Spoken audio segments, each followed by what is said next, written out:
الحمد لله وحده والصلاة والسلام على من لا نبي بعد أما بعد فإن خير الحديث كتاب الله وخير الحدي حدي محمد صلى الله عليه وسلم وشر الأمور محدثاتها وكل محدثة بدعة وكل بدعة ضلالة وكل ضلالة في النار فأعوذ بالله من الشيطان الرجيم بسم الله الرحمن الرحيم ويل لكل همزة لمزة عن أبي هريرة رضي الله تعالى عنه قال قال رسول الله صلى الله عليه وسلم كل أمة يدخلون الجنة إلا من أبى قيل يا رسول الله من أبى قال من أطاعني دخل الجنة ومن أساءني فقد أبى عن عائشة رضي الله تعالى عنها قالت قال رسول الله صلى الله عليه وسلم من عمل عملا ليس عليه أمرنا فهو رد সম্মানিত উপস্থিতি সর্বপ্রথম আল্লাহ সুবহানাহু ওয়া তাআলার বারগাহে শুকরিয়া জ্ঞাপন করব যে আল্লাহ তাআলা বিচার দিবসের একচ্ছত্র অধিপতি যে আল্লাহ সুবহানাহু ওয়া তাআলা হায়াত এবং মওতের মালিক সে রব্বুল ইজ্জাতের বারগাহে শুকরিয়া জ্ঞাপনার্থে আমরা বলি আলহামদুলিল্লাহ। অতঃপর সমগ্র মানব জাতির শিক্ষক সমগ্র মানব জাতির পথপ্রদর্শক মুহাম্মদুর রাসূলুল্লাহ সাল্লাল্লাহু আলাইহি সাল্লামের উপর শতকোটি সালাত ও সালাম বর্ষিত হোক, আমরা বলি আল্লাহুম্মা আমিন। আজ জুমার সংক্ষিপ্ত খুতবার বিষয় গীবত বা পরনিন্দা। উক্ত বিষয়ে তথ্য এবং তত্ত্ববহল কোরআন এবং সুন্নাহ থেকে কিছু কথা পেশ করার চেষ্টা করব ইনশাআল্লাহ আজিজ। আল্লাহ সুবহানাহু ওয়া তাআলা আমাদেরকে দুনিয়াতে পাঠিয়েছেন, তিনি তার গাইডলাইন আমাদেরকে দিয়েছেন। তা দেওয়ার পরেও আমরা মানুষ প্রতিদিন বহু অন্যায় বহু পাপের সাথে যুক্ত। পৃথিবীর বুকে যত পাপ আছে, যে পাপগুলো আমাদেরকে জাহান্নামের দিকে নিয়ে যাবে, তার মধ্যে একটি ভয়াবহ এবং কঠিন পাপ হচ্ছে গীবত বা পরনিন্দা। এই পাপ থেকে জানি না আমরা কেউ বেঁচে আছি কিনা। পাপটাকে খুব হালকা মনে হলেও এই পাপের যে শাস্তি তা খুবই ভয়াবহ। এই জন্যই বোধহয় রাসূলুল্লাহ সাল্লাল্লাহু আলাইহি ওয়াসাল্লামকে জিজ্ঞাসা করা হয়েছিল যে আপনি আমাদেরকে মুক্তির পথ বলে দেন। হাদিসটি বর্ণনা করেছেন আবু উমামা বাহিলী রাদিয়াল্লাহু তাআলা আনহু। তিনি বলেন, আমি রাসূলুল্লাহ সাল্লাল্লাহু আলাইহি ওয়াসাল্লামকে জিজ্ঞাসা করলাম যে মুক্তির পথ কি, বাঁচার রাস্তা কি। রাসূলুল্লাহ সাল্লাল্লাহু আলাইহি ওয়াসাল্লাম তিনটে কথা বলেছিলেন। তিনি বলেছিলেন যে ঘরের মধ্যে থাকো, নিজের পাপের জন্য কাঁদো, আর জিহ্বাকে কন্ট্রোল করো। অর্থাৎ মুখকে কন্ট্রোল করতে হবে, ঘরের মধ্যে বসে থাকতে হবে, নিজের পাপের জন্য কাঁদতে হবে। গীবত করিনি এমন মানুষের সংখ্যা জানি না পৃথিবীতে আছে কিনা। আমরা প্রায় প্রতিদিনই গীবতের সাথে যুক্ত থাকি, অথচ এই গীবতকে আল্লাহ সুবহানাহু ওয়া তাআলা রাসূলুল্লাহ সাল্লাল্লাহু আলাইহি ওয়াসাল্লামের মাধ্যমে আমাদের কাছে পৌঁছেছেন যে এত কঠিন এবং এক ভয়াবহ পাপ। গীবত কাকে বলে, গীবত কত প্রকার, কি কি অঙ্গের মাধ্যমে গীবত হয়, এক ভিন্ন ধর্মী কিছু কথা আজকে আপনাদের সামনে পেশ করব, যা থেকে আমরা নিজেরা যদি সতর্ক হতে পারি তাহলে অনেক উপকার হবে বলে আমি মনে করি। তার প্রথম কথা হচ্ছে আমরা জানবো যে গীবত কাকে বলে। একেবারে স্পষ্ট হাদিস, বুখারী মুসলিমের হাদিস। আবু হুরায়রা রাদিয়াল্লাহু তাআলা আনহু বলেন, রাসূলুল্লাহ সাল্লাল্লাহু আলাইহি ওয়াসাল্লাম সাহাবায়ে কেরামকে জিজ্ঞাসা করলেন, আমার সাহাবীরা তোমরা কি বলতে পারো গীবত কাকে বলে? রাসূলুল্লাহ সাল্লাল্লাহু আলাইহি ওয়াসাল্লাম সাহাবীদেরকে জিজ্ঞাসা করলেন যে তোমরা কি জানো গীবত কাকে বলে? সাহাবায়ে কেরাম উত্তর দিলেন, আল্লাহু ওয়া রাসূলুহু আলাম, আল্লাহ এবং আল্লাহর রাসূল আমাদের চেয়ে ভালো জানেন, তিনারাই ভালো জানেন। অর্থাৎ আল্লাহ ভালো জানেন, তদীয় রাসূল ভালো জানেন, আমরা জানি না, একটু বলেন আমাদেরকে। রাসূলুল্লাহ সাল্লাল্লাহু আলাইহি ওয়াসাল্লাম বললেন, মানে আমরা যদি সংজ্ঞাটাকে ঠিক করে নিতে পারি গীবতের, তাহলে আমাদের মুখ দিয়ে জবান দিয়ে যা যা দিয়ে গীবত হয় তার থেকে গীবত থেকে হয়তো দূরে থাকতে পারবো, যদিও খুব কঠিন একটা কাজ। রাসূলুল্লাহ সাল্লাল্লাহু আলাইহি ওয়াসাল্লাম জিজ্ঞাসা করে উত্তর পেলেন যে আপনি এবং আল্লাহ ভালো জানেন। তখন রাসূলুল্লাহ সাল্লাল্লাহু আলাইহি ওয়াসাল্লাম গীবতের সংজ্ঞা দিচ্ছে। দেখেন, যদিও বিভিন্ন ইমাম মুজতাহিদগণ ভালো ভালো সংজ্ঞা দিয়েছেন, তবে আল্লাহ রসুলের সংজ্ঞা তো একেবারে নিট অ্যান্ড ক্লিন, দিনের মতো পরিষ্কার। রাসূলুল্লাহ সাল্লাল্লাহু আলাইহি ওয়াসাল্লাম বললেন যে গীবত হচ্ছে তোমার ভাইয়ের কোনো একটা কথা তার অনুপস্থিতিতে কারোর সামনে বলছো, সে থাকলে শুনলে যদি কষ্ট পেত, এটার বলার নাম হচ্ছে গীবত। আবার বলি, রাসূলুল্লাহ সাল্লাল্লাহু আলাইহি ওয়াসাল্লাম বললেন যে তোমার কোনো এক ভাইয়ের কথা আর এক ভাইয়ের সামনে বলছো, যার কথা বলছো সে যদি এখানে উপস্থিত থাকতো বা আড়াল থেকে তোমার কথা শুনে নিত, তাহলে সে কষ্ট পেত। যদি এমন কোনো কথা বলো, তাহলে এর নাম হচ্ছে গীবত। চট করে একটা সেকেন্ড থামেননি সাহাবী, বলছে আচ্ছা ঠিক আছে, তাহলে ওই ব্যক্তির মধ্যে যদি ওইটা থাকে, মানে আমি তার গীবত করছি, তার ব্যাপারে যদি ওটা থাকে, তাহলে কি হবে? আল্লাহ রাসূল প্রশ্ন করছেন, কথার কথা ক্লিয়ার, একটু বোঝার চেষ্টা করতে হবে। কি, ধরেন একজন ব্যক্তি ফজর কামাই করে, খুব আসে না ফজরে, তা আমি অন্য একজনের সামনে বলছি যে আব্দুর রহমান ফজর খুব কাজা করে, ভালো লাগে না, এত এত ফজর কাজা কিসের? ওই আব্দুর রহমান যদি পেছনে থাকতেন, তাহলে ও শুনলে কষ্ট পেত যে আমি কাজা করি, আমার কষ্ট হয়, হয়তো উঠতে পারি না, আর এটা ওকে বলার কি দরকার ছিল, আমাকে বললি হতো। ও যদি এটা মনে করে, তাহলে এটার নাম হচ্ছে গীবত। এখন সাহাবী বলছেন আচ্ছা গীবত তো বুঝলাম, কিন্তু এখন ধরেন আমি যা বললাম ওর মধ্যে আছে, ও মিথ্যা কথা বলে বেড়ায়, আমি জানি তো, ও ওজনে কম দেয় আমি জানি তো, এইটা আমি অন্যজনের সামনে বললাম, এটাও কি গীবত হবে? রাসূলুল্লাহ সাল্লাল্লাহু আলাইহি ওয়াসাল্লাম ভয়ঙ্কর কথা শোনালেন। বলছে তুমি তোমার ওই ভাই সম্পর্কে এর কাছে যেটা বলছো, ওইটা যদি তার মধ্যে থাকে তবে গীবত, আর ওইটা যদি তার মধ্যে না থাকে তাহলে অপবাদ। তার মানে গীবত মানে 100% ওটা আপনার আমার মধ্যে থাকতে হবে, কিন্তু ওই জিনিসটা অন্যজনের সামনে বলছেন, এটা শুনলে আমি যদি কষ্ট পাই, আপনি যদি কষ্ট পান তার বলা শুনে, তাহলে এর নাম হচ্ছে গীবত। এবার দেখেন এই হাদিস যদি ভালো করে মানার বা বোঝার চেষ্টা করেন, তাহলে এত কথা হয়ে যাবে সমাজে, আপনি মুখ খুলবেন না, যাবেনই না, আপনি বাড়ি থেকে বেরাবেন না। মানুষ আপনাকে অনেক কথা বলতে পারে, কিন্তু মানুষের সাথে কথা বললে তো গীবত হবে। আমি পরে আসছি যে গীবত কত রকমের হয়, কি হয়, এটা বলছি, পরে বুঝবেন। তাহলে এই হাদিস থেকে দুটো জিনিস পেলাম। আমার মাঝে একটা জিনিস আছে, ধরেন আমি খাওয়ার সময় বেশি খাই, আপনার সাথে 2-5 দিন খেয়েছি, এই কথাটা আপনি অন্য কোনো ভাইয়ের সামনে বলছেন, আমি তো খাই সত্য কথা, অন্য কোনো ভাইয়ের সামনে বলছেন, ওইটা শুনে আমি কষ্ট পেতাম যে আমি খাই একটু বেশি তাই বলে আমাকে বলছে, এইটা হচ্ছে গীবত।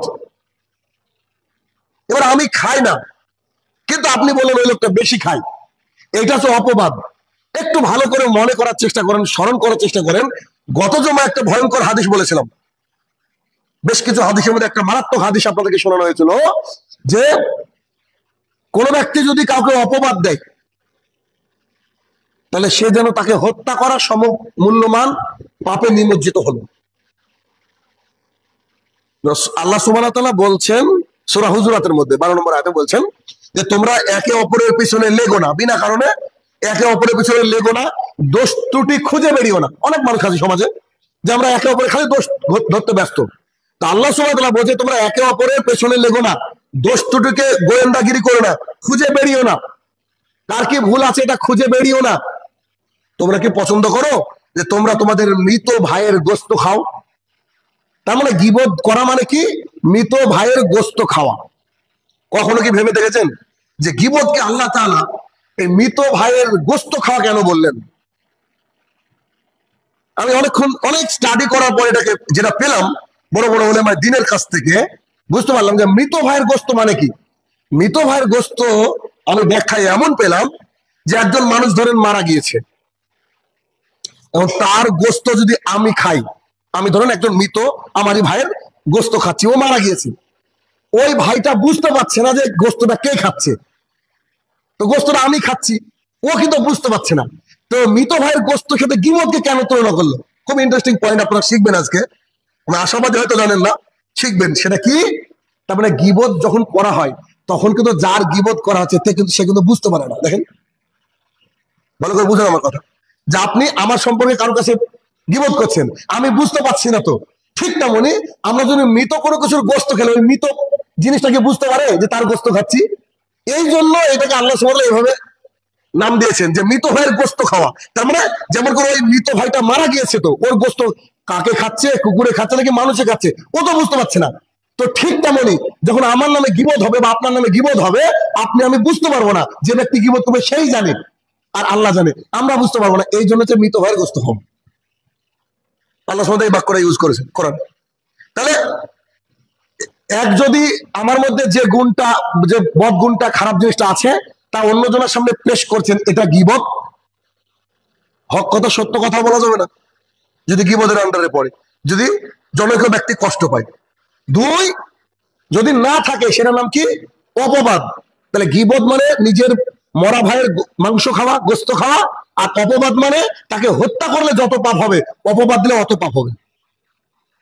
এই জন্যই ইবনে উমর রাদিয়াল্লাহু তাআলা আনহু বলেন, রাসূলুল্লাহ সাল্লাল্লাহু আলাইহি ওয়াসাল্লাম বলেছেন যে তোমরা ধারণা করা থেকে বেঁচে থাকো, তোমরা ধারণা করা থেকে বেঁচে থাকো। কেন?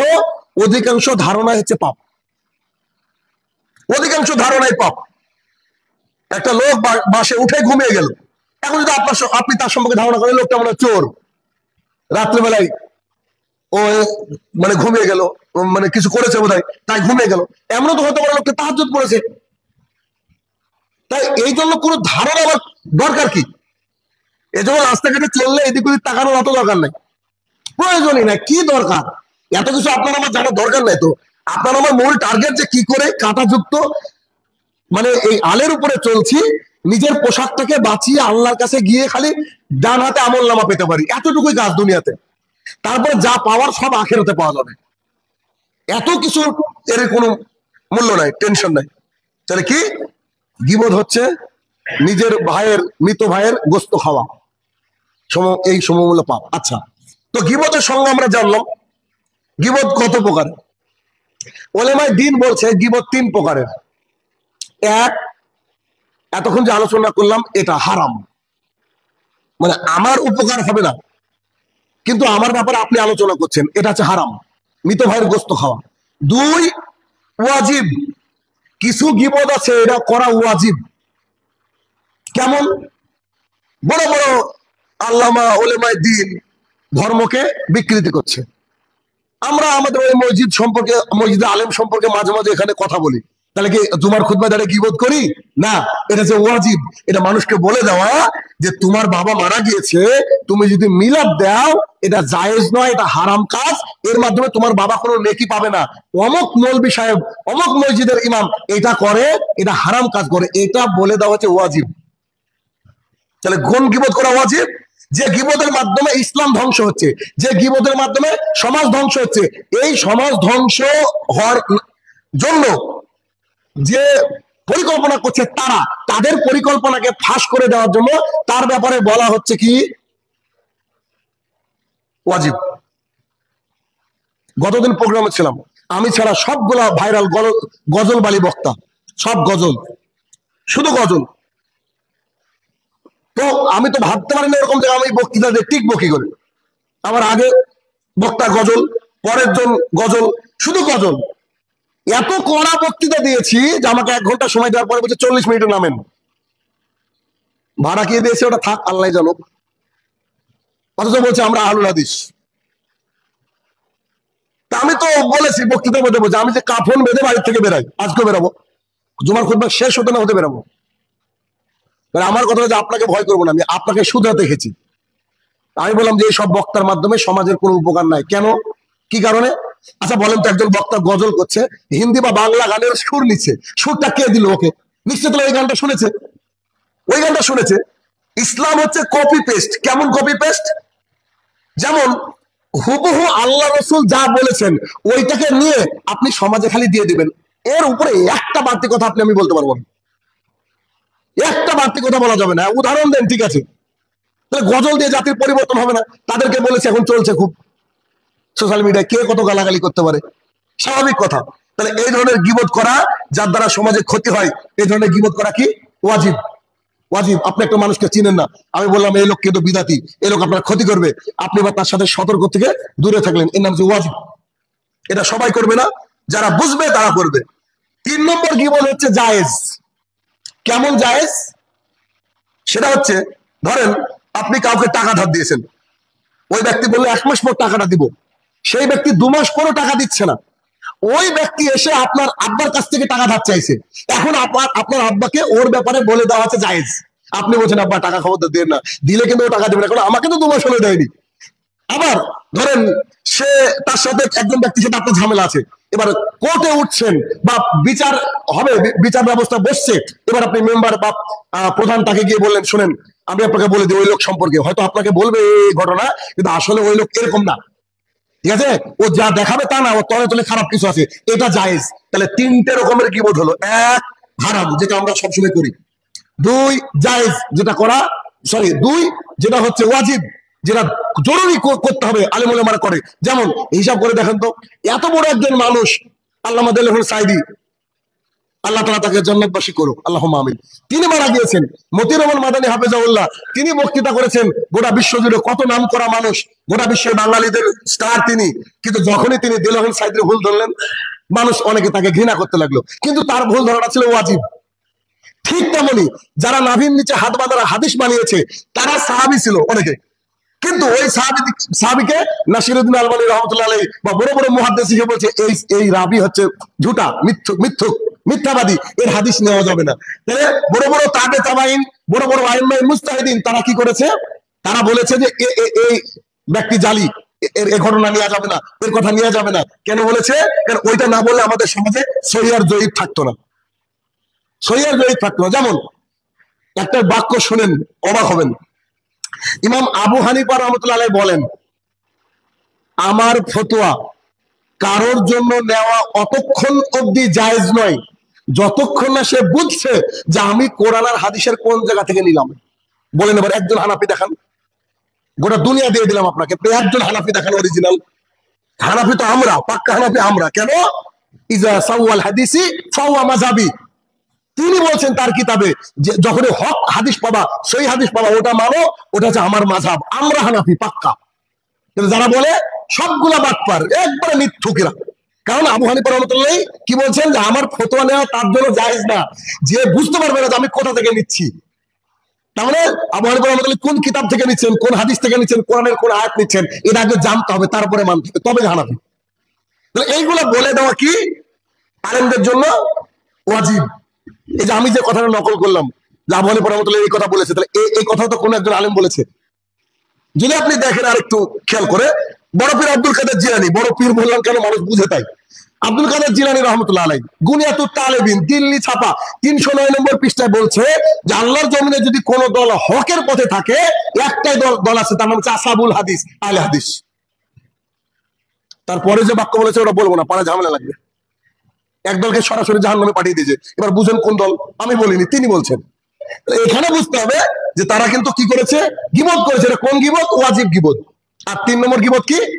যে কারোর ব্যাপারে না বললে বিচার ফাইসালা উল্টো পাল্টা হয়ে যাবে, কোন ঘটনা ঘটবে, এই জন্য এটা হচ্ছে ওয়াজিব গীবত। তাহলে আমরা যেটা বুঝছি আজকে, সেটা হচ্ছে হারাম গীবত থেকে আমাদেরকে দূরে থাকতে হবে। হারাম গীবত থেকে আমাদের কি করতে হবে? দূরে থাকতে হবে। গীবতের সঙ্গে আমরা অলরেডি বুঝে নিয়েছি। আচ্ছা, গীবত কিসের মাধ্যমে হয়? প্রথম গীবতের অস্ত্র হচ্ছে জিব। প্রথম গীবতের অস্ত্র কি? জিব। তো জিবের মাধ্যমে আমরা গীবত বেশি করি। 2 নম্বর গীবত হচ্ছে আমাদের অন্তর, কারোর ব্যাপারে কল্পনা করাও গীবত। তাহলে চিন্তা করেন, শয়তান তো আপনাকে কল্পনা দিবে, এজন্য আউযুবিল্লাহ পড়বেন, আস্তাগফিরুল্লাহ পড়বেন, দেখবেন এগুলো আসবে না। বা কোনো ঘটনা ঘটেছে, হ্যাঁ কি হলো বলেন, দরকারই নাই, এসব করতে গেলে বিপদে পড়ে দেবেন। এজন্য আমি অনেক ঘটনা জানি না, পাড়ার এলাকার আশপাশে বহু ঘটনা জানি না, এবং কেউ বলতে গেলে যে থাক দরকার নেই। কি দরকার আমার বলেন? আমার দ্বারা উপকার যেহেতু হবে না, তার ওই ঘটনা আমার জানার প্রয়োজন নেই, কারণ জানলে আমি কিছু না কিছু বলবো। 3 নম্বর খুব কঠিন, ইশারা। ইশারার মাধ্যমে গীবত হয়। কি করে? দেখেন, চায়ের দোকানে বসে আছেন, চায়ের দোকানে বসে এখন একজন ব্যক্তি বলছে, জানো ওই ছেলেটা খুব এরকম আপনি খালি আয় করেছেন, হুঁও বলেননি, শুধু মাথাটা নড়িয়েছেন। ও যা পাপ করলো আপনিও তাই পাপ করলেন। বুদ্ধি কবে হবে আপনাদের? চায়ের দোকানে আপনি বসবেন কেন? কই আমাকে তো দেখেননি কোনদিন আমি বসে আছি। বুঝতে হবে তো এগুলো। যখন বসে তোমার পাপ হয়, আমি বিনা কারণে এই নেবো, পাপের ভাগিদারি হবো? কি দরকার? বাড়িতে চা করতে বলবো নিজের স্ত্রীকে, করলে করলো, না করলে দরকার নাই, এত চা খাওয়ার। ওখানে বসলে কি বোধ হবে? আপনি আমাকে বলেন যে আপনি চায়ের দোকানে বসেছেন আর কি বোধ হয়নি? আমি খুদবা থেকে এখন নেমে যাচ্ছি, আপনি বলেন ওখানে কেউ না কেউ। আর চায়ের দোকান মানে তো মাশাআল্লাহ, আমি তো নাম কি বলবো, চায়ের দোকান মানে পৃথিবীর শ্রেষ্ঠ মানে গিবতের ফ্যাক্টরি ওটা। এই ওর সম্পর্কে, ওর সম্পর্কে, এই নেতা সম্পর্কে। আচ্ছা বলেন তো, নেতাদের সম্পর্কে আমরা যখন চায়ের দোকানে বসে সংবাদ শুনে গিবত করি, নেতাদের অব্দি পৌঁছাবে এটা? হ্যাঁ, এটা যদি বড় কোনো নেতা বলে তাহলে ঠিক আছে, এটা ওয়াজিব হয়ে গেল, ওরা বিষয় ভিন্ন। তাহলে কি করতে হবে? আমাদেরকে এর থেকে দূরে থাকতে হবে। আল্লাহ সুবহানাহু ওয়া তাআলা সূরা হুমাযার মধ্যে উল্লেখ করেছেন, ওয়াইলুল লিকুল্লি হুমাযাতিন লুমাযা, যারা সামনে মানুষকে অপমান করে। অনেক আছে না, আমি বাপের বেটা সাদ্দাম, আমি কাউকে ছেড়ে কথা বলি না, যা আছে সামনে একদম দিয়ে দিই। এই লোক আর যে লোক পেছনে, লুমাজা, হুমাজা মানে সামনে অপমান করা, আর লুমাজা মানে পেছনে অপমান করা। এই দুটো, বুঝে, এই দুটো যারা করে তাদের জন্য সুনিশ্চিত ধ্বংস। সূরা হুমাজা আমাদের সবার মুখস্থ আছে, 104 নম্বর সূরার 1 নম্বর আয়াত এটা। আল্লাহ সুবহানাহু ওয়া তাআলা এখানে বললেন যে ওইসব লোকের জন্য ধ্বংস যারা সামনে মানুষকে অপমান করে আর যারা মানুষের পেছনে দোস্তুকে খুঁজে বেড়ায় বা তার ব্যাপারে গীবত করে, তার বিষয়ে আলোচনা করে, সমালোচনা করে। এটা হচ্ছে তার মাধ্যমে হয়। যে ব্যক্তি এটা করে সে হচ্ছে ধ্বংস। এখন বুঝতে হবে ধ্বংস মানে কি। ধ্বংস মানে জাহান্নাম, সোজা কথা। এজন্য মুখ আপনি আমি যত চুপ রাখবো, যত মানুষের সাথে কম মিশবো, তত ভালো হবে। আল্লাহ সাথে এমনি বলেনি। আপনাকে তো মানুষ বলতে পারে যে এই লোকটা কারোর সাথে মিশে না, অমুক তমুক। ভাই আপনি মিশে দেখবেন, আর একদিন মিশে দেখবেন, একদিন না মিশে দেখবেন। দেখবেন যেদিন না মিশেছেন এদিন আপনার আমল বেশি। না মিশলে আপনি কি জিকির আজগার করতে পারবেন, আল্লাহ তাআলার গুণগান গাইতে পারবেন। আর যখন আপনি মিশবেন তখন দেখবেন যে অবস্থা আপনার খারাপ। অতএব এই গীবত থেকে বাঁচতে হবে। আবু হুরায়রার হাদিস কিন্তু মনে রাখতে হবে, ঠিক আছে? এই দ্বিতীয় হাদিস বা এই বিষয়ে যে গীবত যে কত ভয়ঙ্কর, এই হাদিস বলেছে, আবারও বলি, আপনাদের পরিচিত হাদিস। আয়েশা রাদিয়াল্লাহু তাআলা আনহা বলেন, আমি রাসূলুল্লাহ সাল্লাল্লাহু আলাইহি সাল্লামকে বললাম। কে বলছেন? আয়েশা। আয়েশা হচ্ছে উম্মুল মুমিনিন, আমাদের মা, রাসূল সাল্লাল্লাহু আলাইহি ওয়াসাল্লামের প্রিয়তমা, যার বিয়ে আল্লাহ সুবহানাহু ওয়া তাআলা কথা বলেছেন, যার বিয়ের ব্যাপারে। আমাদের আয়েশা রাদিয়াল্লাহু আনহার ব্যাপারে ইহুদি নাসারা খ্রিস্টানরা কিছু কথা তুলেছিল আজেবাজে। আল্লাহ তাআলা তার শানে 10টা আয়াত নাজিল করেছেন। এত বড় মুহাদ্দিস তিনি, হাদিসের বিশারদ পণ্ডিত তিনি ছিলেন। তিনি বাক্যটা বলছেন, দেখেন, রাসূলুল্লাহ সাল্লাল্লাহু আলাইহি ওয়াসাল্লামকে বলছেন যে স্যার সাফিয়ার ব্যাপারে ও হচ্ছে এইটা বুড়ো আঙুল দিয়ে ইশারা করেছে। আমাদের হাতের মধ্যে সবচেয়ে ছোট আঙুল কোনটা? বুড়োটা। তো তিনি বলছেন যে আরো তো স্ত্রী আছে, তো বলছে সাফিয়া না, এরকম এরকম এরকম এরকম এরকম করেছে রাসূল সাল্লাল্লাহু আলাইহি ওয়াসাল্লামকে। তার মানে তিনি বেটে ছিলেন, সত্যি বেটে ছিলেন, তিনি একটু বেটে ছিলেন। তো বেটে এটা কে তৈরি করেছে? আল্লাহ তাআলা। তো বলছে সাফিয়া না, এরকম এরকম। তখন রাসূল সাল্লাল্লাহু আলাইহি ওয়াসাল্লাম বলছে, আয়েশা বলেন। তো বলছে যে তুমি যে কথাটা বললা, এই কথাটা যদি সমুদ্রে ফেলে দেওয়া হয়, সমুদ্রের পানি সব নষ্ট হয়ে যাবে। তাহলে কালো ব্যক্তিকে কালো, মোটা মানুষকে হাতি, পাতলা মানুষকে লম্বু, দাড়ি অল্প মানুষকে রাম ছাগলের মতো। বলেন এরা কোথায় যাবে? কত বড় কঠিন একটা কথা। আম্মা যারা আয়েশা রাদিয়াল্লাহু আনহা খালি একটা বাক্য বলেছেন যে আপনার ওই স্ত্রীটা কিন্তু একটু খাটো। উনি খাটোই তো ছিলেন, কিন্তু রাসূল সাল্লাল্লাহু আলাইহি ওয়াসাল্লাম বলছে তুমি এত বড় খারাপ কথা বললা, এটা যদি আমি সমুদ্রের পানির মধ্যে ফেলে দিই তো সমুদ্রের হয়তো কোনো জীব বাঁচবে না, কোনো ভেতরে মাছটার যা আছে কিচ্ছু বাঁচবে না। কেন বাঁচবে না? কারণ তোমার কথাটা এত খারাপ, পানিটাকে নষ্ট করে দেবে। অথবা আমাদেরকে গীবত থেকে বাঁচার চেষ্টা করতে হবে। আল্লাহ তাআলা আমাদেরকে গীবত থেকে বাঁচার তৌফিক আতা করুক। আল্লাহুম্মা আমিন। আলহামদুলিল্লাহি ওয়াহদাহ ওয়াসসালাতু ওয়াসসালামু আলা মান লা নাবিয়্যা বাদা, আম্মা বাদ। আমরা খুবই সংক্ষিপ্তভাবে দেখব যে গীবত কত বড় কঠিন ভয়াবহ জিনিস। আব্দুল্লাহ ইবনে ওমর রাদিয়াল্লাহু তাআলা আনহু বলেন, একদা একদিন রাসূলুল্লাহ সাল্লাল্লাহু আলাইহি ওয়াসাল্লাম মিম্বারে উঠলেন। এই যে আমি চড়ে খুতবা দিচ্ছি, মিম্বারে উঠলেন। যে উচ্চ স্বরে তিনি বললেন, রাসূল সাল্লাল্লাহু আলাইহি ওয়াসাল্লাম মিম্বারে উঠে উচ্চ স্বরে বললেন, এই ওই সব লোকরা শোনো, তোমরা ওই সব লোকরা শোনো যারা ঈমান গ্রহণ করেছো কিন্তু অন্তরে ঈমান নাই তোমাদের, আমি জানি, আল্লাহ জানিয়েছেন তাকে। যারা ঈমান গ্রহণ করেছে, উপর উপর ঈমান গ্রহণ করেছো, কিন্তু অন্তরে এখনো গেঁথে নিতে পারোনি ঈমানকে, অন্তরে গেঁথে নিতে পারোনি। শোনো, তোমরা মুসলমান ভাইদেরকে কষ্ট দিও না, মানে মুনাফিকরা তো কষ্ট দেয়, মুসলিমদেরকে কষ্ট দিও না, তাদেরকে গালিগালাজ করো না, ভৎসনা করো না, খারাপ কোনো কথা বলো না, আর তাদের পেছনে দোষ ত্রুটিকে খুঁজে বেরিয়েও না। মানে মুনাফিকদেরকে রাসূলুল্লাহ সাল্লাল্লাহু আলাইহি ওয়াসাল্লাম বলছেন, কেননা তারা যে ব্যক্তি যারা মুসলমান অন্য কোনো মুসলমান ভাইয়ের দোষ ত্রুটিকে খুঁজে বেড়ায়, মুসলমান ভাইয়ের দোষ ত্রুটিকে খুঁজে বেড়ায়, আল্লাহ সুবহানাহু ওয়া তাআলা তার দোষ ত্রুটিকে খুঁজে বেড়ান বা খুঁজেন। হাদিস তো আছে, হাদিসটা পরে বলি। আচ্ছা বলেন তো, আল্লাহ সুবহানাহু ওয়া তাআলা যদি কিয়ামতের মাঠে যে কোনো একটা বিষয়ে আপনাকে আমাকে বলে তুমি এটা কেন করেছো, বলেন এবার বাঁচার রাস্তা, তাহাজ্জুদ বাঁচাতে পারবে? দান সাদাকা বাঁচাতে পারবে? খালি আল্লাহ যদি কোনো বাক্যকে, খালি কোনো ব্যক্তিকে শুধু একটা কথা বলে যে তুই এটা কেন করেছিস বল, বলেন বাঁচার রাস্তা আছে কিনা? তো এইখানে এমন ভাবে রাসূল সাল্লাল্লাহু আলাইহি ওয়াসাল্লাম বলছেন যে তোমরা আমার মুসলমান ভাইদেরকে কষ্ট দিও না, মুসলমানদেরকে কষ্ট দিও না, দোষ ত্রুটিকে খুঁজে বেরিও না, তাকে গালিগালাজ করো না। শোনো, তোমরা যদি দোষ ত্রুটি খুঁজে বেড়াও, আল্লাহ তাআলা তোমাদের দোষ ত্রুটি খুঁজবেন, কি করবেন? অনুসন্ধান করবেন, খুঁজে বের করবেন। আল্লাহ তো জানেনই আর কি, অনুসন্ধান করবেন। আর আল্লাহ যার দোষ ত্রুটি অনুসন্ধান করবেন, হাদিসটা খুবই কঠিন, খুবই ভয়ঙ্কর। আল্লাহ যার দোষ ত্রুটিকে অনুসন্ধান করবেন, আল্লাহ তাকে অপমান করবেনই করবেন। সে যদি তার বাহন তখন কি ছিল? উট, উটের পেটের মধ্যে লুকিয়ে থাকে, তারপর আল্লাহ তাকে অপমান করবে। যাদেরকে অপমান করার জন্য দোষ ত্রুটি খুঁজে বেড়ায়, দেখেন আল্লাহ ওদেরকে অপমান করে। খুঁজেন, আপনি পাবেন, খুঁজলে পাবেন যে ও যদি পৃথিবীর কোথাও কোথাও কোনো কিছুর গর্বে লুকিয়ে থাকে, তাহলে আল্লাহ কি করবেন? ওকে খুঁজে বের করবেন, ও দোষ ত্রুটিকে বের করবেন। কিয়ামতের মাঠে তো যা হবে হবে, ও দোষ ত্রুটিকে বের করবেন, দোষ ত্রুটিকে বের করে আল্লাহ তাআলা তাকে অপমান অপদস্থ এ আল্লাহর জমিনে করবেই করবে। যারা ওই মুসলমানের দোষ ত্রুটিকে খুঁজে বেড়ায়, করবেই অপমান, কি করবে আল্লাহ তাআলা।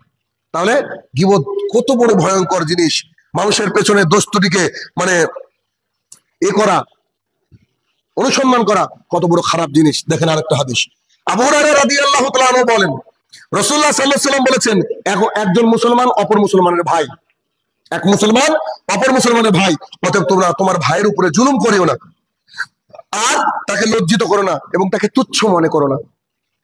তোমার ভাইকে লজ্জিত করো না, তোমার ভাইকে তুচ্ছ মনে করো না। শোনো, আল্লাহ ভীতি থাকে এইখানে, আল্লাহ ভীতি থাকে এইখানে, আল্লাহর ভয় থাকে এখানে।